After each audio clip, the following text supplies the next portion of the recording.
Ya, assalamualaikum warahmatullahi wabarakatuh. Apa kabar teman-teman semua? Berjumpa lagi dengan kami, channel Mujur Kasil, channel yang insya Allah mujur berkah dan berhasil. Ya, oke teman-teman. Jadi pada kesempatan kali ini kita akan sedikit mereview salah satu pupuk yang sudah biasa saya gunakan ya, baik di masa vegetatif maupun generatif ya teman-teman, yaitu pupuk NPK 1616 Paktani ya teman-teman ya. Mungkin teman-teman juga sudah biasa menggunakan ini. Jadi kita akan sedikit mereview tentang unsur hara apa saja yang terdapat dalam 1 kg pupuk NPK ini. Kemudian nanti juga kita akan bahas cara pengaplikasiannya. Dan juga nanti kita akan melakukan proses uji coba ya. Yaitu uji coba larut ya. Proses larut apakah benar pupuk ini mudah larut dalam air ya teman-teman. Jadi nanti kita akan bahas semuanya. Jadi terus ikuti video ini sampai selesai.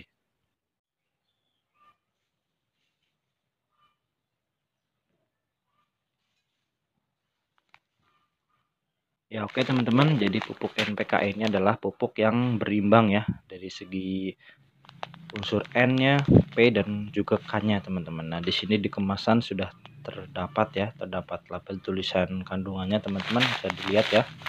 Jadi di sini terdapat unsur hara makro dan juga mikro teman-teman. Nah, untuk unsur hara makronya di sini terdapat nitrogen atau N yaitu 16%, kemudian ada fosfat 16% juga kalium 16% juga. Jadi NPK, nitrogen, fosfat, kalium sama-sama 16%. Jadi pupuk berimbang ya, teman-teman. Dan di sini juga terdapat magnesium yaitu sebanyak 1%, kemudian ada kalsium juga yaitu sebesar 5,15% dan juga ada sulfur ya, teman-teman, sebesar 0,09%. Jadi ini adalah unsur makronya teman-teman. Jadi unsur makro itu unsur yang memang dibutuhkan lebih banyak dibanding unsur mikro untuk tanaman itu sendiri teman-teman. Nah kemudian untuk nitrat di sini ada 7%. Sebenarnya nitrat itu adalah termasuk golongan nitrogen ya teman-teman ya. Jadi ini termasuk juga unsur makro teman-teman. Kemudian untuk unsur mikronya di sini ada boron ya sebesar 90 ppm. Kemudian ada zinc 60 ppm. Kemudian ada koper 60 ppm dan juga ada mangan 55 ppm teman-teman.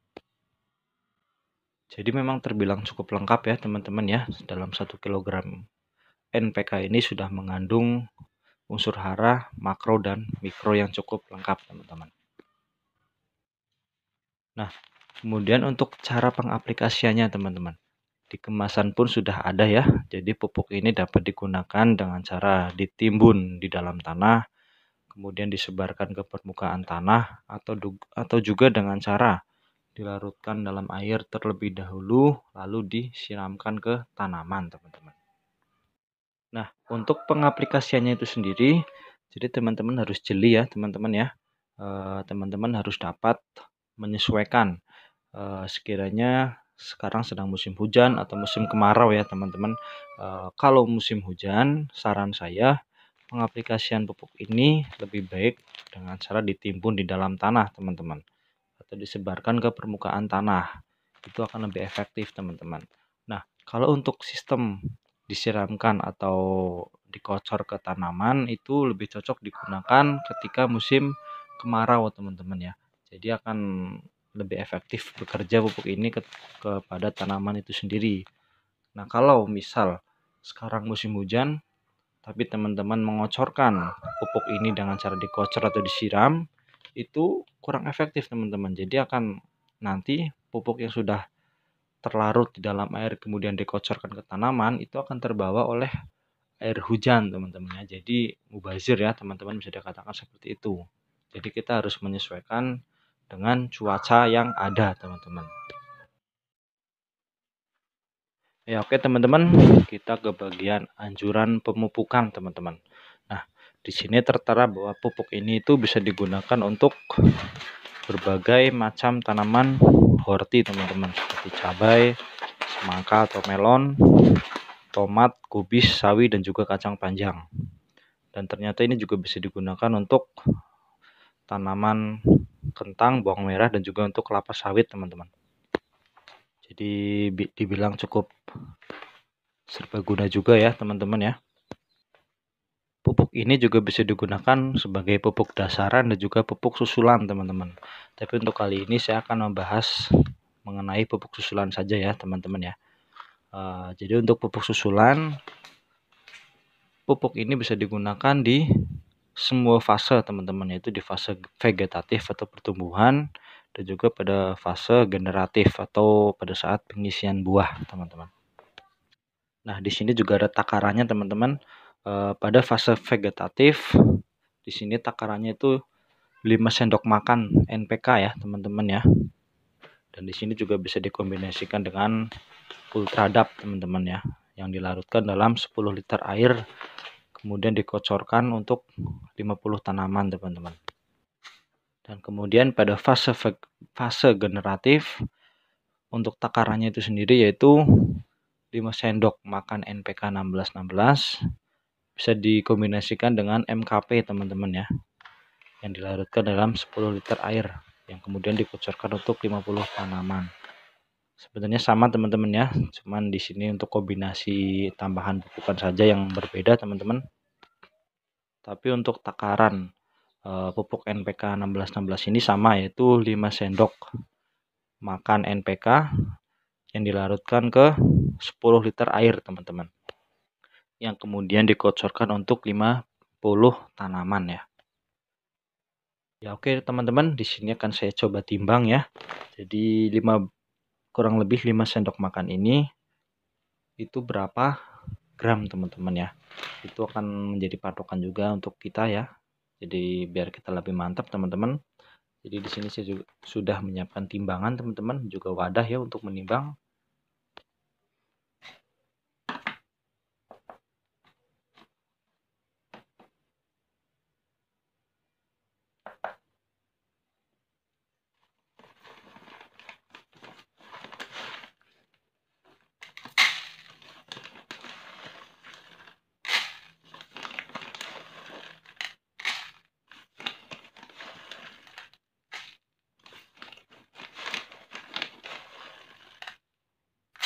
Ya, oke teman-teman, jadi bisa teman-teman lihat sendiri, ternyata 5 sendok makan pupuk NPK ini setara dengan 40 gram teman-teman ya. Jadi memiliki berat 40 gram teman-teman.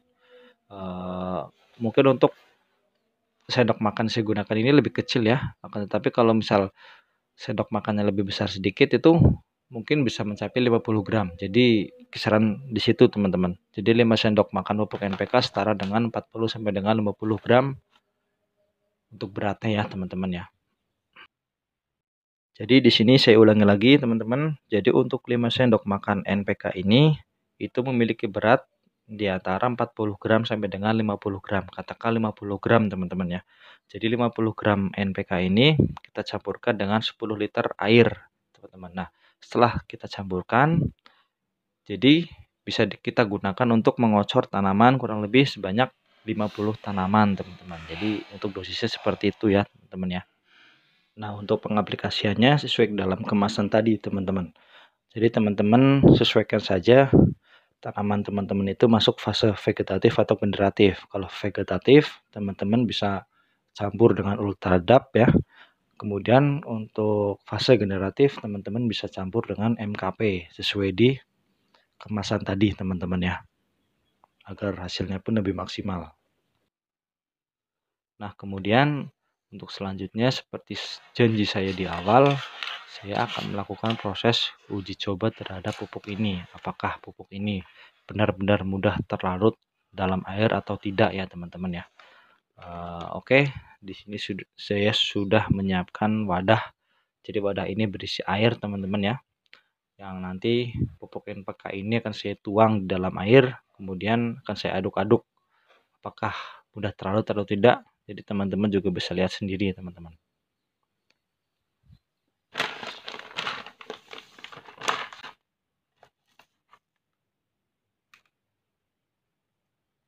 Bisa teman-teman perhatikan juga warna dari pupuk NPK ini sebelum dilarutkan ke dalam air dan sesudah dilarutkan di dalam air.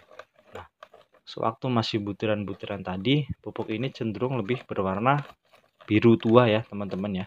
Nah, akan tetapi setelah dilarutkan ternyata lebih dominan ke warna putih teman-teman. Birunya itu tidak terlalu dominan ya.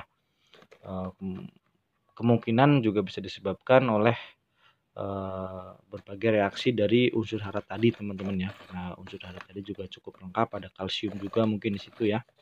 Jadi warnanya lebih dominan ke warna putih teman-teman. Ya, bisa teman-teman perhatikan ya teman-teman ya. Ternyata benar pupuk NPK ini memang pupuk yang mudah terlarut di dalam air teman-teman. Ini tidak sampai 2 menit ya. Ini pupuk ini sudah bisa terlarut di dalam air. Dengan bantuan diaduk-aduk itu akan lebih cepat lagi teman-teman. Jadi kesimpulannya memang pupuk NPK ini pupuk yang mudah terlarut di dalam air. Ya oke teman-teman, mungkin untuk penjelasan singkatnya seperti itu ya. Oke, kita akan langsung saja menuju ke kebun ya untuk melakukan proses pengucoran dengan pupuk NPK ini teman-teman, karena saat ini juga sudah jadwalnya saya untuk melakukan proses pemupukan ya. Saya biasa melakukan proses pemupukan itu kurang lebih di interval 1 minggu sekali teman-teman ya. Ya oke teman-teman, jadi saya sudah berada di kebun cabai saya. Di sini saya juga sudah menyiapkan air dalam wadah ini, kurang lebih ini sebanyak 30 liter teman-teman. Nah, tadi di dalam kemasan untuk 10 liter air itu 5 sendok makan pupuk NPK ini. Nah, berarti kalau untuk 30 liter air tinggal kita tambahkan saja teman-teman. Itu kurang lebih menjadi 15 sendok makan teman-teman. Ya, langsung saja akan saya campurkan ya teman-teman.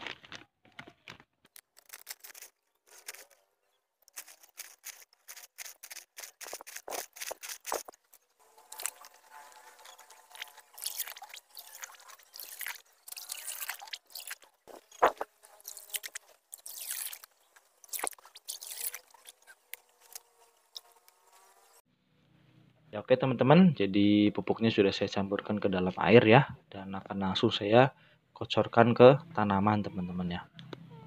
Ya mungkin untuk video penjelasannya cukup sekian dulu teman-teman. Saya akan melakukan proses pengucuran dulu kepada tanaman. Untuk video kali ini saya cukupkan. Apabila ada kesalahan saya minta maaf, dan apabila ada yang kurang jelas bisa kita lanjutkan di kolom komentar teman-teman. Oke, saya akhiri. Wassalamualaikum warahmatullahi wabarakatuh.